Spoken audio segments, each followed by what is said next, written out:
धरती पर पाया जाने वाला इकलौता पदार्थ जिसकी रासायनिक बनावट लगभग इंसान के खून की तरह है।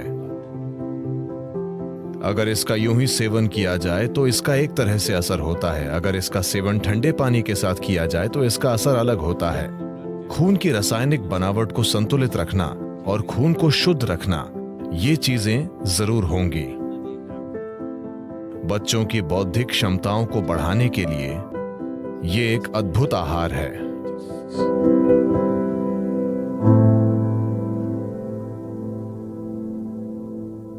कर्नाटक में कुछ जनजातियां हैं जिन्हें जेनु कुर्बा कहते हैं। जेनु कुर्बा यानी वे शहद इकट्ठा करते हैं। कुछ समय पहले मुझे उनके साथ कुछ समय के लिए रहने का मौका मिला था। उनका आहार कुछ ऐसा है। सुबह सबसे पहली चीज एक बांस का गिलास, यानी बांस की टहनी इस तरह से कटी हुई, इसमें करीब 3/4 लीटर शहद आ जाता है। सुबह 3/4 लीटर शहद, बस यही आहार है। आप सुबह 3/4 लीटर शहद पीते हैं और फिर आप जंगल में चले जाते हैं। एक दिन में आप आसानी से 30 से 40 किलोमीटर चलते हैं और आप कम से कम 50 पेड़ों पर चढ़ते और उतरते हैं, ऊपर नीचे, और शाम तक कुछ और नहीं खाते। छत्ते से शहद निकालते वक्त जो भी आपके हाथों में लगता है आप उसे चाट लेते हैं। तो एक दिन में आप लगभग 1-1.5 लीटर से ज्यादा शहद पी रहे हैं। जब आप शाम में वापस आते हैं तो कुछ अनाज होता है, आमतौर पर इसे जोला कहते हैं। ये ज्वार है, ये मक्के जैसा होता है, मक्का या रागी या ऐसा ही कुछ। उनका रोज का मुख्य भोजन शहद है और आप ये 3/4 लीटर शहद पीते हैं और पूरे दिन इतने सक्रिय रहते हैं, लेकिन भूख नहीं लगती। वे बस वैसे ही ऊर्जा से भरे रहते हैं। वे इस पर ही जीते हैं। उन्हें शहद चरवाहा कहते हैं। शहद ही उनका आहार है। शहद उन सबसे अच्छी चीजों में से एक है जिनका आप सेवन कर सकते हैं। मानसिक स्थिरता, शारीरिक खुशहाली, जीवन शक्ति, इन सभी चीजों को काफी हद तक बढ़ाया जा सकता है सिर्फ रोजाना शहद के सेवन से।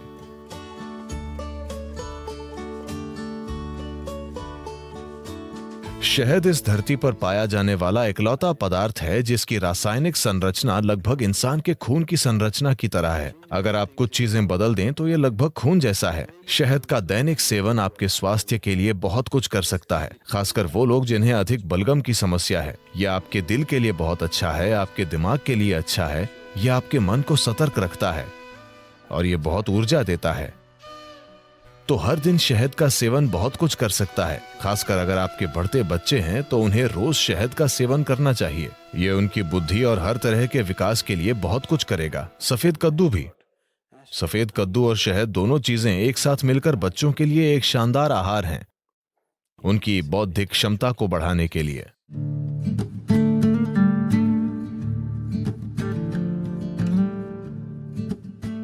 अगर आप शहद को पकाते हैं तो वो जहरीला बन जाएगा। शहद को पकाया नहीं जाना चाहिए। मुझे पता है कि लोग इसे बेक कर रहे हैं, इसे केक और दूसरी चीजों में पका रहे हैं। ये करने के लिए अच्छी चीज नहीं है। अगर आप इसे पकाते हैं तो शहद का कुछ हिस्सा जहरीला हो जाता है। आपको इसे हल्के गर्म पानी में डालना चाहिए, उबलते गर्म पानी में नहीं। अगर आप इसे गर्म पानी में डालते हैं तो ये एक प्रकार का एंजाइम तैयार करता है जो शहद में एक खास तरह का बर्ताव करता है, जिससे इसमें शरीर से वजन हटाने की प्रवृत्ति आ जाती है। अगर आप इसे ठंडे पानी में डालते हैं तो ये एक अलग तरह से बर्ताव करता है और ये शरीर का वजन बढ़ा देता है। ऐसा नहीं है कि कुछ चम्मच शहद जो आप ले रहे हैं उससे आपके शरीर का वजन बढ़ रहा है। आपके सोखने की दर ऐसी हो जाती है कि आपका वजन बढ़ सकता है। तो शहद के सिस्टम पर अलग अलग असर होते हैं। अगर इसका यूं ही सेवन किया जाए तो इसका एक तरह का असर होता है। अगर इसे ठंडे पानी के साथ लिया जाए तो इसका अलग असर होता है। अगर इसका सेवन गर्म पानी के साथ करें तो इसका अलग तरह का असर होता है।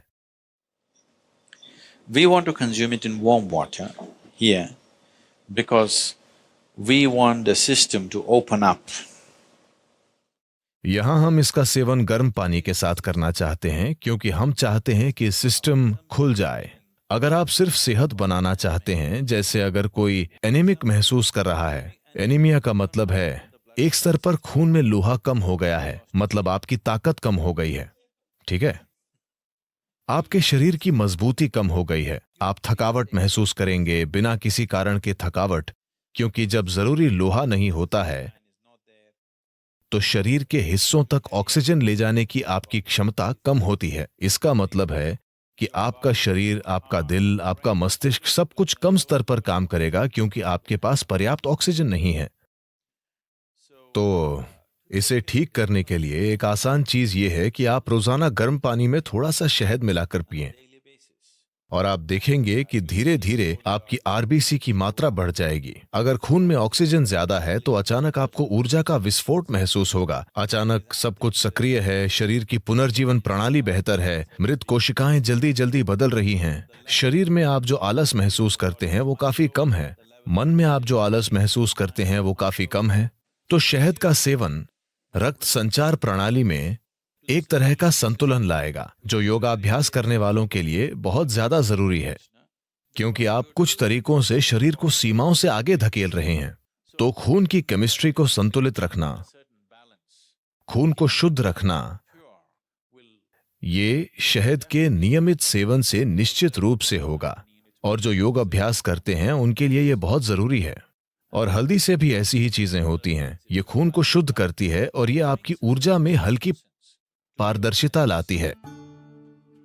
हल्दी एक ऐसा पदार्थ है जो न केवल शरीर पर काम करता है, ये ऊर्जा प्रणाली पर भी काम करता है, और शहद भी ऐसा ही है।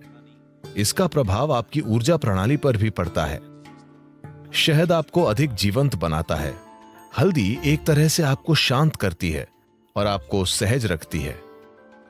सुबह आप थोड़ा सा शहद, नीम और हल्दी लेते हैं, तो नीम और हल्दी का सेवन थोड़े से शहद वाले पानी के साथ, इसमें शहद बहुत कम होना चाहिए, थोड़े से शहद वाला पानी, इन सभी का साथ में सेवन करना सिस्टम को साफ करने का एक अच्छा तरीका है।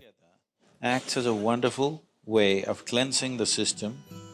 इससे सिस्टम में फैलाव आता है, ताकि जब आप साधना करते हैं तो एक चीज ये है कि ये मांसपेशियों में लचीलापन लाता है। दूसरी बात यह है कि मांसपेशियों में लचीलापन आने के परिणाम स्वरूप आप सिस्टम को धीरे धीरे एक अधिक शक्तिशाली संभावना में बदल सकते हैं। अगर आप एक नए स्तर का लचीलापन लाना चाहते हैं तो पहली चीज यह है कि सिस्टम से काफी सारा विषैलापन निकालना होगा।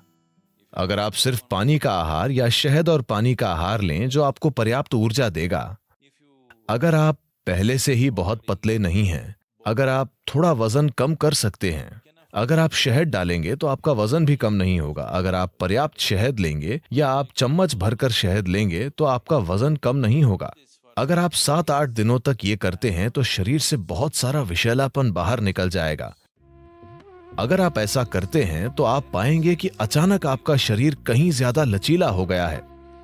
प्रयोग करके देखिए, इस पर विश्वास मत कीजिए। तो शहद एक महत्वपूर्ण भूमिका निभाता है। जो लोग यौगिक अभ्यास कर रहे हैं उनके लिए शहद का सेवन अच्छा है।